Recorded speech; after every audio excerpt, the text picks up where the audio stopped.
All right, so we're back here again to talk a little bit about some Packback questions that I saw. And as always, these are just questions that caught my eye. There are plenty of good questions here. These are just ones that I picked. That doesn't mean that one should feel bad or not, right? I know I say that every time, but I really do mean it, which is why I say it. Because I don't want to feel like, oh man, I didn't get picked. It has nothing to do with it. These are just ones that stuck out. And there's a lot of times like people will pick similar questions, right? So if you're like, oh, that's similar to mine, you can feel included too. So we'll start with this first question. This is from Andrea Arango Barita. Barita. I can't ever do a double R. That is like my tongue is like stuck. I've tried to practice. I just cannot do it. I am sorry, Andrea. Or you and Andrea. Email me. Let me know. Like, what do you think? But anyway, she's asking, or they're asking, is it a good idea to always release inmates early? And so, like, there are instances where inmates get released early for good behavior, but is this always the case? Maybe they're faking it. So is it good, or should they be closely watched? Who should qualify for that? And I think that's like a really important question because there is kind of a movement in a lot of places to move towards not putting people in prison. And a big reason for that is that if you compare outcomes across people who were given probation to people who went to prison for a similar for a similar crime, right? Like not it changes across states, but similar crimes, right? And you compare outcomes across the same time span, right? More often than not, the research suggests is that the recidivism rate, so the likelihood of reoffending again in the future, is about, like in the next 3 years, about half of people reoffend or they're reconvicted again, right? Of course, it depends on how you measure recidivism, but we'll leave that aside. So what they're saying is that across both of these outcomes, right, both are like a little over 50% likely to get back in trouble in 3 years, right? So which one should we use? In this case, then, the argument is stronger for probation for a couple of reasons. One, because it's a hell of a lot cheaper than locking someone up. If you're in prison, you have to worry about, healthcare and, security. You have to worry about feeding the inmate. The dangers inside, dangers to officers. Overcrowding issues and things like that. And you don't have to do that at probation, right? In probation, they're allowed to live their lives. They can maintain contacts with the community. There's less of a risk of like dying, I guess, out in the public than there is inside the prison. And if you're getting basically the same outcome, then you should probably go with the one that's significantly cheaper. Having said that, though, if we turn into releasing people early, right, I guess that, begs the question then, like, is the original sentence time correct, right? Yes, it is written into law, and yes, we have to follow laws, and depending on the state you're in, there is a mandatory minimum or something like that. And, we oftentimes think that, adding in another year or a couple more years or 5 more years is going to deter crime, and evidence doesn't really show that does a whole lot in terms of, like, limiting criminal activity. So, if we if we think about some crimes where, say someone was sentenced for 3 years, they went home after a year and a half, right? I don't know, right?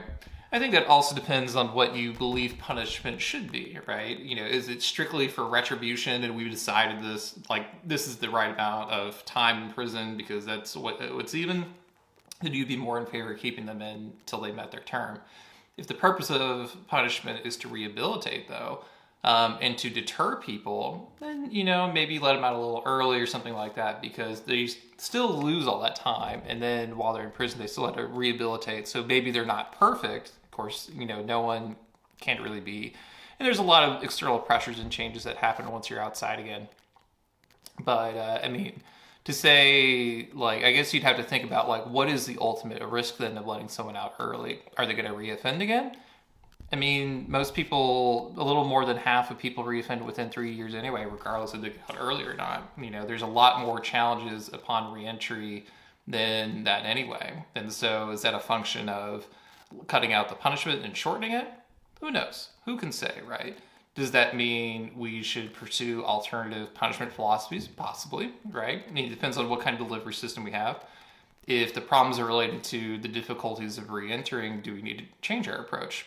Possibly, right? It really sort of depends on what you value most when it comes to punishing people from the state government. So if you are strictly about inflicting pain, then yeah, maybe you don't want to change it. But if you have a different vision, then there are maybe some alternative strategies that you would want to do or pursue towards that end. But I think that's something worthy of debate, and hope to see more responses coming out of it, because this one is got one post so far, right? One reply. So we're hoping like maybe two more people talking to Andrea.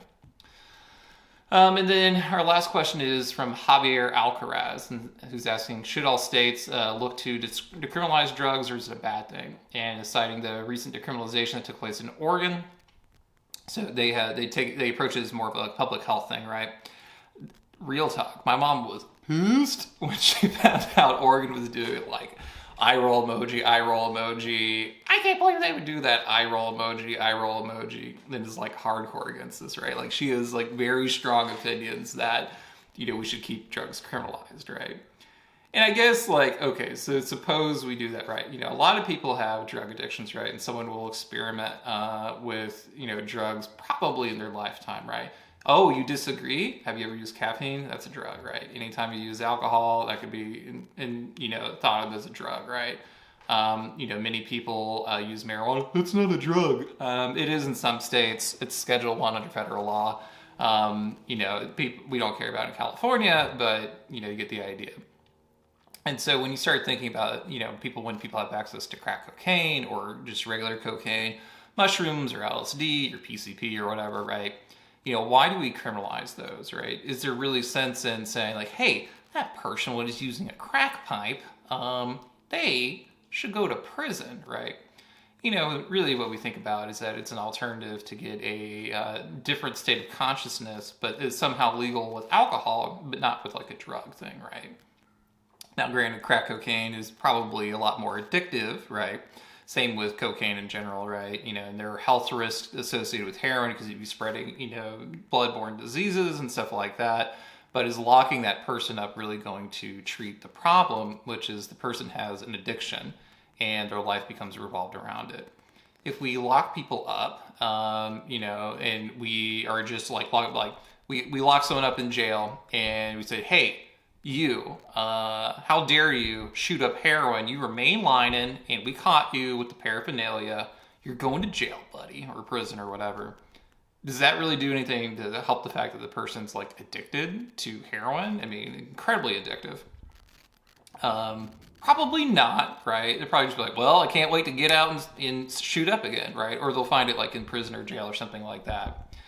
The thing is, right, is like people use drugs or, try to, or drink a lot of alcohol in many ways to, dissociate from past traumas or to, escape their current reality. And so sometimes it may be because they have unprocessed traumas they have to deal with. And maybe that means that, they did just get addicted and they can't stop and they're looking for ways to do it. I would imagine that most addicts who admit that they are addicts anyway, don't want to be an addict. They hate being an addict and they don't want to do it. And instead we're going to punish someone who has a health problem that they can't manage, right? That's really what it comes down to.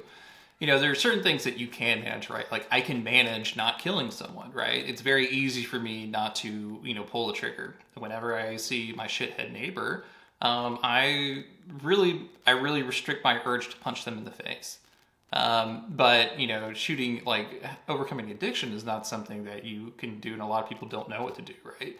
Oh, just quit cold turkey. I would like, have you seen people like have DTs or like actually like go into withdrawal? Like it is not pretty, and it's a very overwhelming sensation that isn't good for a lot of people and sets up a lot of recipes for failure.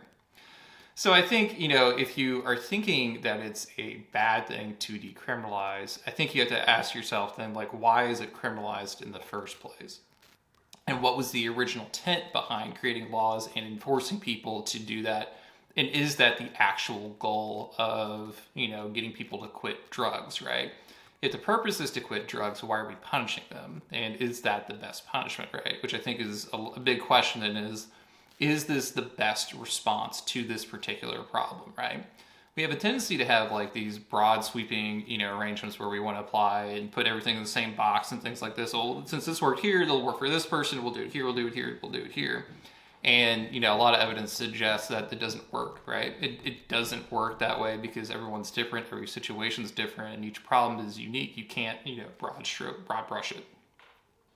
Having said that, that's one perspective, right? So I'd be curious to see what more it is, because it's possible that there could be, all drugs could be decriminalized. I know in Oakland last year, they decriminalized mushrooms or something like that.